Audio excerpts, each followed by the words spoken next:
सम्माननीय सभामुख महोदय, म आजको विषयवस्तुमा प्रवेश गर्नुभन्दा अगाडि केही कुरा स्पष्ट गर्न चाहन्छु। जनतामा भ्रमित हुने गरी जबरजस्ती फैलिएका प्रोपागान्डाहरूको प्रतिकार गर्न र सत्य सन्देश प्रवाह गर्नका लागि एक जिम्मेवार जनप्रतिनिधिका हैसियतले आफ्नो दृष्टिकोण जनता समक्ष पुर्याउने थलो पनि संसद भएका हुनाले म यो अनुमति चाहन्छु। सभामुख महोदय, नागरिकता विधेयकका सम्बन्धमा राष्ट्रिय स्वतन्त्र पार्टी कुनै समुदायको विरुद्ध छ भन्ने भाष्य जबरजस्ती निर्माण गरेर निमुखा नागरिकलाई गुमराहमा राख्न खोजिएको छ। त्यसो गर्नेहरूलाई म यति मात्र भन्न चाहन्छु कि राजनीतिसँग कुनै सरोकार र भोट बैंकको कुनै आवश्यकता नहुँदा पनि प्राकृतिक विपत्ति, वैदेशिक रोजगारीका समस्या र मिटर ब्याज जस्ता विषयमा आवाजविहीन मधेसी जनताको पक्षमा हामी उभिएको संसार साक्षी छ। मैले श्रेय लिन खोजेको होइन, एउटा दृष्टान्त मात्र दिन खोजेको हुँ। सम्मान्य सभामुख महोदय, मलाई नागरिकले नागरिकता नपाउनुको पीडा थाहा छ, साँच्चै नै थाहा छ। कुनै पनि नेपाली नागरिक नागरिकताबाट वञ्चित हुनु हुँदैन, त्यो उसको नैसर्गिक अधिकार हो। जन्मसिद्ध नेपाली नागरिकका सन्तान र एकल आमाहरूका सन्तानको नागरिकताको अधिकार मेरो र तपाईको जति नै सुनिश्चित छ हुनुपर्छ। सभामुख महोदय, मात्र वैवाहिक अङ्गीकृतका विषयमा मौन रहेका हुनाले यसबारेमा छलफल चलाउन खोजिएको हो र सम्मानित सभामुख महोदय मार्फत म जानकारी गराउन चाहन्छु। एकल आमाका सन्तानले नागरिकता लिँदा आमाले बाबुको पहिचान नै नखुलेको स्व घोषणा गर्ने व्यवस्था हाम्रा आमा दिदीबहिनीहरूको आत्मसम्मान विपरीत छैन यो? यस्ता प्रश्नहरूको विषयमा पनि सोचौँ भनेको हामीले। विधेयक संसदमा आएको भए हामी छलफल गर्थ्यौँ, स्वामित्व लिन्थ्यौँ, तर जसरी जुन बाटोबाट प्रमाणीकरण भयो जम्मा विपत्ति यतिमा हो। सभामुख महोदय, र यदि सदनमा आएर छलफल हुने भएको भए त्यहाँ भएको विभेदका विषयमा पनि हामी कुराकानी गर्थ्यौँ। महिला र पुरुषलाई जुन विभेद गरिएको छ वैवाहिक अङ्गीकृतका विषयमा, त्यसमा पनि हामी हाम्रो धारणा राख्थ्यौँ र दुधको दुध पानीको पानी थाहा हुन्थ्यो कि यो सदनमा आइसकेपछि को के कुराको पक्षमा छन् या विपक्षमा छन् भन्ने कुरा थाहा हुन्थ्यो। त्यसकारणले यो गलत बाटोबाट गएका हुनाले गलत मानिसको पुतला जलाइएको छ भन्ने कुरा म सम्मानित सदन मार्फत जानकारी गराउन चाहन्छु। र अर्को महत्त्वपूर्ण कुरा सम्मानित सभामुख मार्फत भन्न चाहन्छु कि हामीले पार्लियामेन्टको डिग्निटी राख्नलाई कहीँ कतै चुकिरहेका त छैनौँ, यसबारेमा पनि अलिकति ध्यान आकर्षण गराउन चाहन्छु। सभामुख महोदय, जस्ता जस्ता विषयहरूमा हामीले छलफल गऱ्यौँ, हामी नयाँ राजनीतिक दलका हिसाबमा, चाहे ती हाम्रा पक्षबाट आएका हुन् या अन्य राजनीतिक दलबाट आएका विषयहरू, हामी काहीँ न काहीँ लज्जित भएका छौँ। यो सदन भैँसी राँगाको विषयमा गफ गरेर यदि 5 वर्ष बिताउने हो भने हामीले गोबर बाहेक केही पनि प्राप्त गर्न सक्दैनौँ। हामी आत्मआलोचना गर्न चाहन्छौँ। हाम्रा दलबाट पनि भएका कमी कमजोरीलाई आत्मआलोचना गर्न चाहन्छौँ र नयाँ राजनीतिक दलका रूपमा हामी एउटा नयाँ अभ्यास लिएर आएका छौँ। हामीले आज बजेटमा कुराकानी गरिरहँदा, राष्ट्रका महत्त्वपूर्ण मुद्दामा कुराकानी गरिरहँदा आम सर्वसाधारणमा संसदबाट गएको सन्देश राम्रो सन्देश गएको छैन। म आफ्नो भागको ब्लेम, आफ्नो भागमा परेको जुन दुःख छ त्यो आफ्नो जिम्मेवार हुन चाहन्छु र आफ्नो राजनीतिक दलका तर्फबाट गत केही दिनहरूमा भएका बहसहरू अलिकति अमर्यादित भएकोमा क्षमा याचना पनि गर्न चाहन्छु।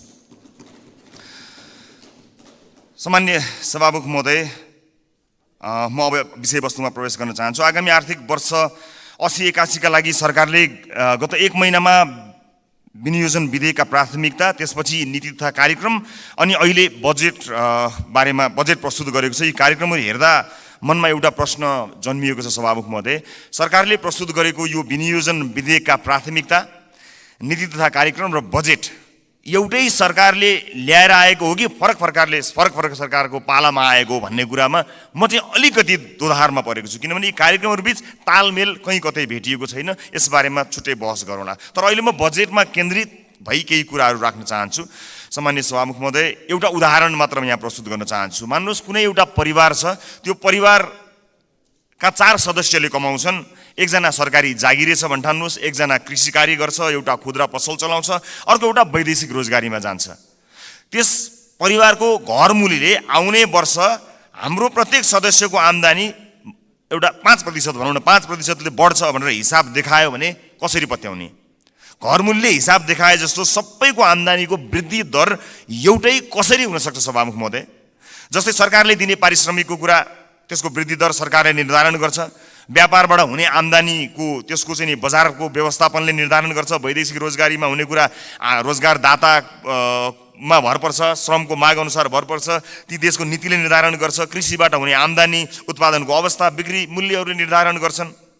मैले दृष्टान्त दिएको घरमूलीको त्यो 5% को बेसुरा अनुमानको उदाहरण हाम्रो अर्थमन्त्रीज्यूको अनुमानसँग ठ्याक्कै मिल्छ कि भन्ने मलाई लागेको छ। यो बजेटमा माननीय अर्थमन्त्रीज्यूले चालु आर्थिक वर्षको जम्मा राजस्वको संशोधित अनुमानभन्दा आगामी आर्थिक वर्ष चाहिँ 24.37% राजस्वको वृद्धि हुने अनुमान गर्नुभएको छ। यो अङ्क याद गर्नुहोला माननीय सदस्यहरू, 24.37।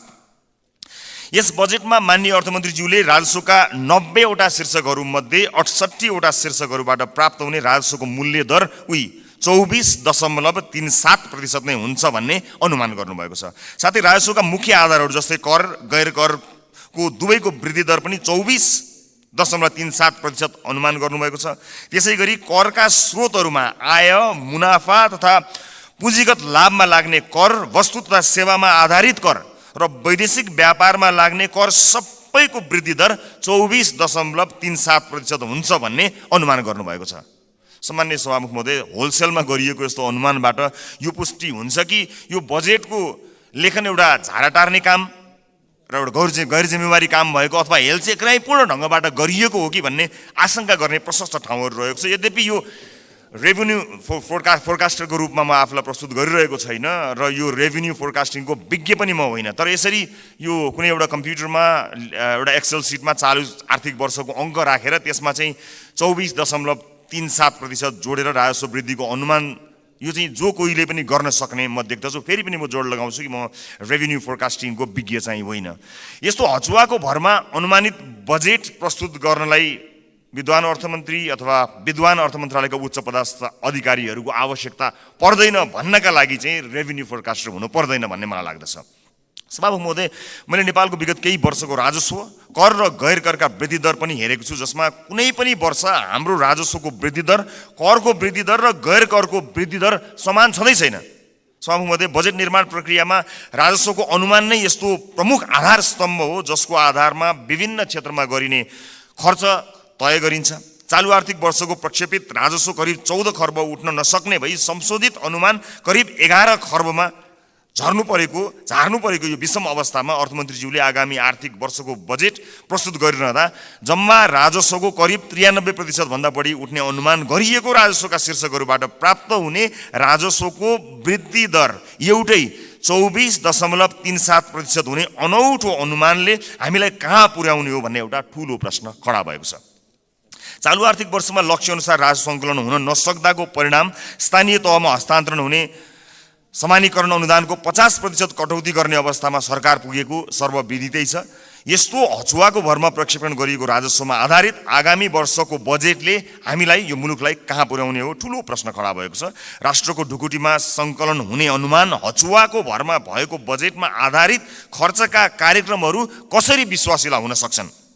सभामुख महोदय, मेरा पार्टीका मान्य सदस्यहरूले बजेटका कार्यक्रमको बारेमा पनि आफ्नो मन्तव्य राखिरहँदा हाम्रो पार्टीको धारणा पनि राख्नुभएकै छ र म पुनः दोहोऱ्याउँदै यो गरिमामय सदनको समय बर्बाद गर्नतिर लाग्दिन। तसर्थ सम्माननीय सभामुख महोदय मार्फत हाम्रा विद्वान अर्थमन्त्रीज्यूलाई विश्वमा इमान्दार, मेहनती र कर्तव्यनिष्ठ भनी पहिचान बनाएका सम्पूर्ण नेपाली आमा बुवा दाजुभाइ तथा दिदीबहिनीहरूको जनप्रतिनिधिको हैसियतले केही प्रश्नहरू राख्न चाहन्छु। 1, कर र गैर करलाई प्रभाव पार्ने विषयवस्तु र क्षेत्र फरक हुन्छन् भने एउटै दरमा वृद्धि कसरी सम्भव हुन्छ? 2, कुल राजस्व र कर वृद्धिको दर एउटै कसरी हुन्छ? 3, कुल राजस्व र गैर करको वृद्धि एउटै कसरी हुन्छ? 4, अझै उदेक लाग्दो चाहिँ कर र गैर कर जसको आधार र प्रकृति बिल्कुल भिन्न हुन्छ, यिनीहरूको वृद्धि दर कसरी एउटै हुन्छ? मेरो प्रश्न। 5, करका विभिन्न स्रोतहरूको वृद्धि दर फेरि एउटै कसरी हुन्छ? 6, राजस्वका 90 शीर्षकहरूमध्ये 68 वटा शीर्षकहरूबाट प्राप्त हुने राजस्वको वृद्धि दर एउटै कसरी हुन्छ? यी प्रश्नहरू यी प्रश्नहरूले यस्तो हचुवाको भरमा प्रक्षेपित राजस्वको आधारमा खर्च गर्न बजेटमा प्रस्ताव गरिएका विभिन्न कार्यक्रमहरूको बारेमा छलफल र टीका टिप्पणी गर्नुको कुनै औचित्य छ कि छैन भन्ने कुरा खडा गरेको छ सभामुख महोदय। झोलामा कति पैसा आउँछ भन्ने हचुवाका भरमा गरिएको अनुमानबाट गरिने खर्चका बारेमा छलफल गरेर गरिब जनताबाट सङ्कलन गरिएको राजस्व दुरुपयोग गर्नु कति उपयुक्त हुन्छ, यो पनि एउटा प्रश्न भएको छ। सम्मानित सभामुख महोदय, अर्थमन्त्रीज्यूले भर्खरै उठाएका प्रश्नहरूका सम्बन्धमा नेपाली जनतालाई स्पष्ट पार्नुहुनेछ भन्ने मैले आशा लिएको छु। यदि यसको स्पष्ट र विश्वास लाग्दो आधार नेपाली जनता सामु आएन भने सत्ता पक्षका माननीय सांसदहरूले यो बजेटलाई कुन नैतिकताले पास गर्नुहुन्छ होला, मैले गम्भीर प्रश्न खडा गरेको छु। सम्मानित सभामुख महोदय, राष्ट्रिय स्वतन्त्र पार्टी यो सदनमा उपस्थित भइसकेको छ। विगतमा जे भए पनि अब त्यसरी नचलोस्। माननीय अर्थमन्त्रीज्यूले मैले उठाएका प्रश्नहरूको विश्वासिलो आधारसहितको भरपर्दो जवाब दिनु सक्नु भएन भने मलाई आशा छ उहाँ राजस्व अनुमानमा संशोधित प्रस्ताव लिएर आउनुहुनेछ। हामी सृजनात्मक र रचनात्मक प्रतिपक्षको भूमिका निर्वाह गर्दै उहाँको संशोधित बजेटलाई पारित गराउन फेरि अग्रणी भूमिका निर्वाह गर्नेछौँ। सभामुख महोदय, सचेत नेपाली जनताहरूले हेरिरहेका छन्। बहुमतको आधारमा यस्तो हचुवाको भरमा अनुमान गरिएको राजस्वमा आधारित बजेटलाई पास गरेर अघि जाने हो भने यसको जिम्मेवारी पास गर्नुहुने सम्पूर्ण माननीय ज्यूहरूले लिनुपर्नेछ। गल्ती हुन सक्छन्, त्यसलाई सच्याएर अघि बढ्नु इमान्दारिता र महानता हो। भएको गल्तीलाई सच्याउन सत्तापक्ष र प्रतिपक्ष नभई हामी कुनै अर्को पक्ष भइराख्नु पर्ने छैन, एकै ठाउँमा उभिन सकिन्छ। यो राष्ट्रले जित्ने कुरा भएको हुनाले परम्पराको नाममा बहुमतले पेलेर जाने मनस्थिति बनाइयो भने त्यसको परिणाम अवश्य पनि यो देशले भोग्नुपर्नेछ, सत्ता पक्ष या विपक्षले भोग्नुपर्ने छैन। त्यसैले मान्य सदस्यहरूले तथ्यमा आधारित भएर आफ्ना विवेक प्रयोग गर्नुहुनेछ भन्ने कुरामा मैले आशा राखेको छु र एउटा आशंका उब्जिएको छ। म सभामुख मार्फत माननीय अर्थमन्त्रीज्यूलाई सोध्न चाहन्छु, स्पष्ट पारिदिनु होला कि यसपटकको विकास बजेट डडेलधुरामा कति पार्नु भएको छ, नुवाकोटमा कति पार्नु भएको छ, गोर्खामा कति पार्नु भएको छ? एउटा गम्भीर प्रश्न खडा भएको छ। सुनिए अनुसार र केही डाटाहरू सार्वजनिक भए भन्दा अगाडि यसको तथ्य जाँच गर्नु अगाडिको आशंकाको प्रश्न हो मेरो। लगभग 40 देखि 50% विकास बजेट डडेलधुरा, नुवाकोट र गोर्खाका लागि छुट्याइएको जानकारी आएको छ। हामी अरूबाट सुन्न चाहँदैनौँ। सञ्चार माध्यमका हेडलाइनको तथ्य जाँच हामी गर्दै गरौँला, तर म माननीय अर्थमन्त्रीज्यूबाट यसको जवाफ चाहन्छु। बताइदिनु होला डडेलधुरा, नुवाकोट र गोर्खामा कति बजेट छुट्याइएको छ, अनि मधेसलाई बजेटमा गरिएको विभेदका बारेमा कतिको जानकार हुनुहुन्छ, एकपटक बताइदिनु होला। सम्मानित सदनमा स्क्रिनहरूमा हामी बोलेको आवाज राखिएको छ। हामीले बजेटमा कुराकानी गरिरहँदा यो देशको भविष्य निर्माण गर्छौँ भनेर हामीले ब्यालेटको बाटो हुँदै यही सदन छिरेर परिवर्तन गरेरै छाड्छौँ भनेर प्रतिबद्धता गरेर आइरहँदा सदनमा भइरहने बहसहरूले यतिखेर सरकारी अस्पतालहरूमा भएको अवस्था हामीले सम्बोधन गर्न सकेका छौँ। म त भन्छु सम्मानित सभामुख महोदय, यो सदनमा 5 वर्षसम्म आजबाटै देशका 7वटा प्रदेशका सरकारी अस्पतालको लाइभ सीसीटीभी फुटेज एकातिरको भित्तामा राखौँ। देशका अझ विशेष गरेर मधेसका सामुदायिक विद्यालयका सीसीटीभी फुटेजको लाइभ फुटेज दाहिनेतिर भित्तामा राखौँ। अनि बिचमा एउटा स्क्रिनको व्यवस्था गरौँ सभामुख महोदय, जहाँ करिब प्रत्येक दिन 5-6 हजारका दरले यो देशमा भविष्य छैन भनेर यो देशबाट निस्किएर गएका त्रिभुवन अन्तर्राष्ट्रिय विमानस्थलमा लाइनबद्ध भएका नेपाली नागरिकको तस्बिर, त्यसको लाइभ फुटेज राखौँ र 5 वर्षपछि हामी हेरौँ बिफोर र आफ्टर भनेर। हामी संसद छिर्नु अगाडि ती विद्यालय कस्ता थिए, हामीले 5 वर्ष यो सदनमा बहस गरेर ती विद्यालयलाई कस्ता बनायौँ। ती अस्पतालहरू विशेष गरेर बालबालिकाको हुने ती नजिकैको कान्ति बाल अस्पताल गए पनि हुन्छ, संसदपछि सबैजना जाउँ। त्यो अस्पताललाई हामीले 5 वर्ष यो सदनमा विभिन्न कसैले असाध्यै नरम भनेर, असाध्यै असल ज्ञानी प्राणी भनेर, कसैले हामी जस्ता चर्का आवाजमा बोलेर, जसले जसरी बोले ता भए पनि हामीले गरेको नीति निर्माणले 5 वर्ष अघि र 5 वर्ष पछाडि के फरक पर्यो भन्ने कुरा यो स्क्रिनमा राखौँ र त्यसपछि 5 वर्षपछि आउने सदनलाई त्यो स्क्रिनको अर्को दृश्य हस्तान्तरण गर्ने प्रतिबद्धता व्यक्त गरौँ। यदि यसरी गर्न सक्दैनौँ भने र यसरी रागा भैँसीका भरमा बहसहरू चलाएर अगाडि बढ्ने हो भने नेपाली जनतामा निराशा छाउँछ। सभामुख महोदय, म गम्भीर ध्यान आकर्षण गर्न चाहन्छु। यो सँगसँगै म अर्को एउटा ध्यानाकर्षण पनि गराउन चाहन्छु। हामीले बनाउने कानुनहरूका आधारमा र अझ विशेष गरेर हामीले छुट्याएको प्राथमिकताहरूका आधारमा जनजीविकामा प्रभाव पर्नुपर्ने हुन्छ, हाम्रो जीवनमा प्रभाव पार्ने होइन। तपाईँ हाम्रो जीवनमा आज यो सम्मानित सदनभित्र आएका हामीहरू नेपाली नागरिकलाई केही भनेर यहाँ आएका छौँ, तर आज सम्बन्धित मन्त्रीका जिल्लाहरूमा अलिकति पहुँच भएका सांसदहरूका जिल्लाहरूमा जसरी बजेट बाँडफाँड गर्ने कार्य भएको छ, के तपाईँलाई लाग्छ यसपछि फेरि पनि जनताका माझमा हात जोडेर भोट माग्न जाँदाखेरि हामीले यही 5 वर्षका गतिविधि र यिनै बजेटहरू यिनैका आधारमा नेपाली जनताले हामीलाई पत्याएर भोट दिनेछन्? दिने छैनन्। यदि नेपाली जनताले विवेक प्रयोग गरे भने दिने छैनन्। र जुन किसिमको बहस सम्मानित सदनमा केही दिन अगाडि भयो, त्यो बहस यदि निरन्तरता हुने हो भने सम्मानित सभामुख महोदय मार्फत भन्न चाहन्छु, म चाहिँ नेपाली जनतालाई अनुहार देखाउने हैसियतको रहने छैन। त्यसकारणले यो सदनमा हुने बहस अत्यन्त महत्त्वपूर्ण बनोस्, यहाँ हुने सरसल्लाहहरू महत्त्वपूर्ण बनुन् भन्ने कुराको ध्यान आकर्षण गराउन चाहन्छु र आफ्ना दलका तर्फबाट म यसको प्रतिबद्धता पनि व्यक्त गर्न चाहन्छु। सञ्चार माध्यममा आएका विषयलाई लिएर नै हामी कहिलेकाहीँ सदन अवरुद्ध पनि गर्दा रहेछौँ, त्यसको फ्याक्ट चेक गर्नु पनि महत्त्वपूर्ण हुने रहेछ। मैले निर्ममतापूर्वक भन्नै पर्छ, केही, सबै होइनन्, केही सञ्चार माध्यमहरूमा कयौँ व्यापारी व्यवसायीहरूले लगानी या विज्ञापनबाट प्रभाव पारेका छन्। यो सत्य हो। बोल्न धेरैजना किन डराउनुहुन्छ भने ती सञ्चार माध्यमहरूले गलत लेखिदिँदा आफ्नो छवि बिग्रन्छ भन्ने डरले कयौँ मान्यहरू बोल्नुहुन्न, तर त्यसो भन्न मिल्दैन। त्यसैमा आएको समाचारले संसदमा हङ्गामा मचाइरहँदाखेरि त्यो जसले समाचारलाई प्रभावित पार्न खोज्यो कुनै व्यापारी, उसले कति रमाइलो मान्दो हो। यो सदन कुनै एउटा हेडलाइनमा उचालिने ठाउँ होइन, त्यसको वास्तविकता जाँच गर्नुपर्छ, त्यसलाई परख्नुपर्छ, अनि त्यसपछि आवश्यक भए मात्र सदन घेरिनुपर्छ, सदनमा हो हल्ला गर्नुपर्छ। यो मैले आफैलाई बढी प्राथमिकता दिएर भनेको, मैले कुनै दललाई भनेको होइन। हाम्रो दल पनि यसमा सहभागी छ। त्यसकारणले हामी केही नयाँ गरौँ भनेर आएका दलहरू हामी पुरानै शैलीमा गयौँ र हामी पनि त्यही रोगमा लाग्यौँ भने मैले अघि भने जस्तै हामीले प्राप्त गर्ने भनेको यी गाई र भैँसीका अथवा भैँसी र रागोका कुराकानी गऱ्यौँ भने अन्त्यमा हामीले प्राप्त गर्ने भनेको त्यो गोबर बाहेक केही पनि होइन। मैले सम्मानित सदनलाई यो कुरा जानकारी गराउनै पर्नेछ। सम्मानित सभामुख महोदय, यस सदनमा हामीले नेपाली जनताका लागि नीतिहरू बनाइरहँदा र विशेष गरेर बजेटमा प्राथमिकताहरू छुट्याइरहँदा हामीले छुट्याएको प्राथमिकताले आम नागरिकको जीवनलाई छुन सकेनछ भने, आम नागरिकको दैनिकीलाई प्रभाव पार्न सकेन भने हाम्रो लागि त्यो दुर्भाग्यको विषय हुन्छ।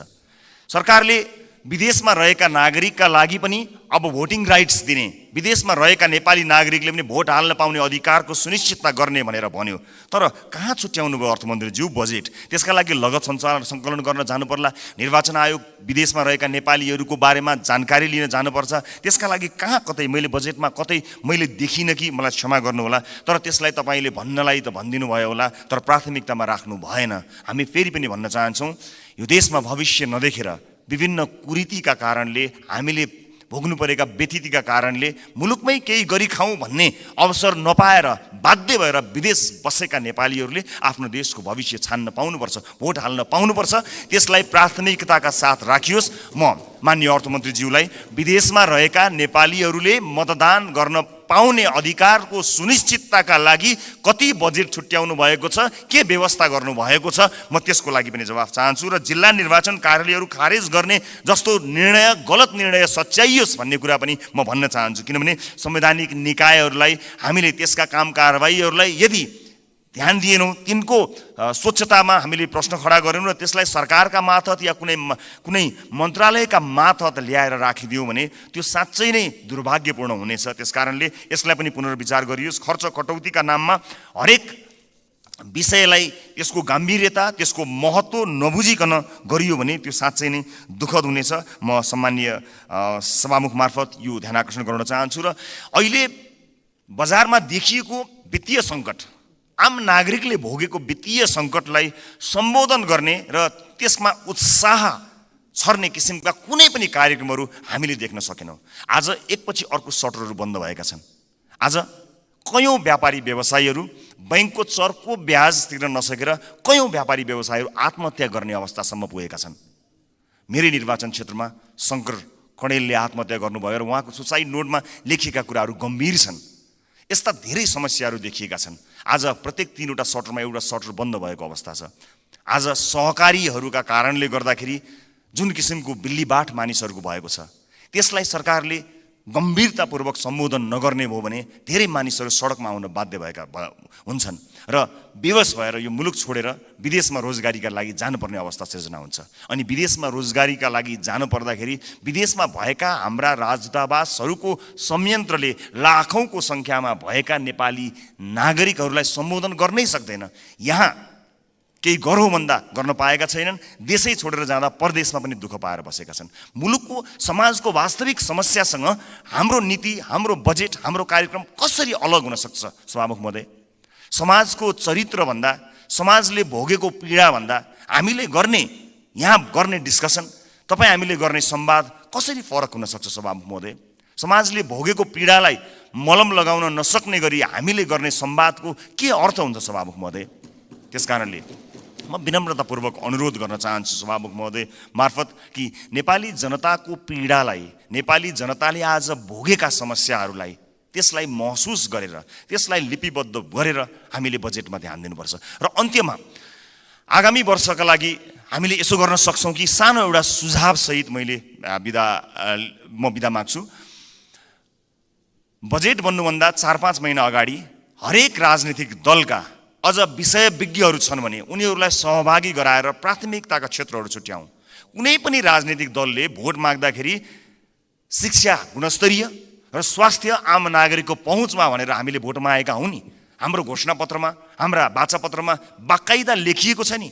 नेपालको संविधानले पनि त्यो अधिकारलाई सुरक्षित गरेको छ नि। भनेपछि के सत्तापक्ष के विपक्ष कसैको विमति होला र? हामीले कस्तो शिक्षा नीति बनाउने? आउनुहोस् सबै राजनीतिक दलका साथीहरू एक ठाउँमा उभियौँ र एउटा साझा शिक्षा नीति सरकारलाई हामीले रेकमेन्ड गरौँ। किनकि तपाईँले भोट माग्दा पनि नेपाली जनतालाई राम्रो शिक्षा दिन्छु भन्नुभएको हो, मैले भोट माग्दा पनि नेपाली जनतालाई राम्रो शिक्षा दिन्छु भनेको हो। अनि यहाँ राजनीति कसरी भयो? तपाईँको जिल्लाका बाटोहरूमा भोट हालेपछि अब तपाईँ यहाँ कुनै नेताको जिल्ला अथवा गाउँठाउँमा बाटो पुर्याएर भोट माग्ने दिनको त अब अन्त्य गर्नुपर्छ। हजुर, सिङ्गो देशलाई हेर्नुपर्छ। अब त त्यसरी चल्दैन बाँडेर। यो नागरिकको स्वास्थ्यका लागि आवश्यक पर्ने हेल्थ केयर बिल कस्तो हुनुपर्छ? सबै राजनीतिक दलका 101 छानेर एक ठाउँमा बसौँ बजेट बन्नुभन्दा करिब 4-5 महिना अगाडि र हामी साझा अवधारणा बनाऊ र त्यसमा एउटा कमन कमिटमेन्ट गरौँ। त्यसलाई सरकारको शिक्षा नीति बनाऊ। कोही विपक्षमा हुने छैनन् किनकि सबैको अपनत्व हुनेछ। त्यसै गरी स्वास्थ्यका विषयमा कुराकानी गरौँ, अफोर्डेबल हेल्थ केयरका बारेमा हामी कुराकानी गरौँ र सबै दलका माननीयहरू अझ विषयविज्ञहरूलाई राखेर र आवश्यक परे नागरिक समाजबाट पनि विषयमा विज्ञता हासिल गरेका मानिसहरूलाई ल्याएर यो देशको स्वास्थ्य नीति कस्तो हुन्छ भन्ने कुरामा बहस गरौँ। 5 महिना अगाडि बहस गरौँ र त्यस बहसबाट निस्किएको निष्कर्ष, चाहे त्यो मुखमा त्यो निष्कर्ष निस्किएको भोलिपल्ट सरकार ढलोस्, जसुकैको सरकार बनोस्, सत्तापक्ष प्रतिपक्ष बनोस्, प्रतिपक्ष सत्तापक्ष बनोस्, तर त्यो नीति फेल हुनु भएन। यदि नेपाली जनतालाई हामीले हृदयमा राखेका हौँ, साँच्चै नै यो देशको मुहार फेर्नका लागि यहाँ आएका हौँ भने यो काम गरौँ। होइन आफ्नो र आफ्नाका मुहार फेर्न आएको हो भने यसै गरी चलाउँ, 5 वर्ष बिताउँ, तर हामी चाहिँ अनुहार देखाउन लायकका हुने छैनौँ। देशको मुहार जस्ताको तस्तै, तर राजनीतिज्ञको मुहार कति धेरै चम्किलो भएको छ हेर्नुहोस् त। किनकि हामीले जनताका मुद्दालाई चुनावका बेलामा मात्र सम्झ्यौँ, चुनाव पछाडि बिर्स्यौँ। म सम्पूर्ण माननीय सदस्यहरूलाई सत्तापक्ष प्रतिपक्ष जहाँ रहनु भएको छ म सबैलाई विनम्रतापूर्वक अनुरोध गर्न चाहन्छु। नागरिकता विधेयकमा पनि हामीले भन्न खोजेको त्यही हो। ओनरसिप यहाँ छलफल हुन पाएको भए सम्भवतः त्यसमा भएका बुँदाहरूमा अथवा छुटेका विषयहरूमा छलफल गर्न सकिन्थ्यो। यहाँ भएका कुनै पनि दलका मान्य सदस्यहरूले नेपाली नागरिकले नागरिकताबाट वञ्चित हुनु परोस् भन्ने कुरामा मत हाल्नै सक्नुहुन्न। कसले सक्नुहुन्छ र? विमति कसैको पनि हुने छैनन्। तर सबैले अपनत्व महसुस गरी सही ढङ्ग र सही बाटोमा आएको भए अहिले सम्भवतः सम्मानित अदालतमा गएर त्यो अड्किने थिएन। अनि त्यसको दोष केही दलहरूले लिनु परेको छ, वास्तवमा होइन। नेपाली नागरिकले नागरिकता प्राप्त गर्नुपर्छ भन्ने कुराको विरोधमा, त्यसको विपक्षमा कोही पनि नेपाली हुनै सक्दैन। तर त्यसभित्रको अन्तर्वस्तुमा पछिसम्मलाई सोचेर संवेदनशील विषयहरूमा यो सदन जहाँ नयाँ माननीयहरू र नयाँ राजनीतिक दलका रूपमा हामी पनि आएका छौँ, हामी पनि यसमा सहभागी हुन चाहन्छौँ अनि हामी पनि यो छलफलमा सहभागी हुन चाहन्छौँ, अन्तर्वस्तुमा कुराकानी गर्न चाहन्छौँ र त्यो विधेयकले छुटाएका तर महत्त्वपूर्ण विषयमा हामी योगदान दिन चाहन्छौँ र इतिहासलाई त्यो दस्तावेजमा हामी पनि सही साक्षी हौँ भनेर भन्न चाहन्छौँ। हामी पक्षमा छौँ। हामी जन्मसिद्ध नेपाली नागरिकहरूले नागरिकता पाउनुपर्छ भन्ने कुराको पक्षमा छौँ। हामी सम्पूर्ण योग्य नेपाली नागरिकहरूले नागरिकता पाउनुपर्छ भन्ने कुराको पक्षमा छौँ। हामी त्यो बहसमा सहभागी हुन चाहन्छौँ र पछिसम्म यो मुलुकलाई हित हुने विषयमा सहभागी मात्र हुन चाहन्छौँ। सम्मानित सदनमा आज मैले यति कुराहरू राखेँ। मलाई विश्वास छ हामीले गरेका बहसहरू केवल बहसका लागि होइनन्। हामीले भनेका यी शब्दहरू, हामीले प्रकट गरेका हाम्रा धारणाहरू केवल यतिकै एउटा धारणा राख्नलाई गरिएका विषयवस्तु होइनन्। विशेष गरेर यसपटकको संसदका सबै जस्तो सेसनहरूमा, सबै जस्तो विषयहरूमा आम नागरिकको चासो तुलनात्मक रूपमा अघिल्ला वर्षहरूको भन्दा बढी भएको एउटा डाटाले बताएको छ। अर्थात् नेपाली नागरिकहरू तुलनात्मक रूपमा नेपालको संसदमा भइरहेको बहसलाई अचेल, अत्यन्त गम्भीरताका साथ हेरिरहेका रहेछन्। एउटा अध्ययनले त्यो बताएको छ।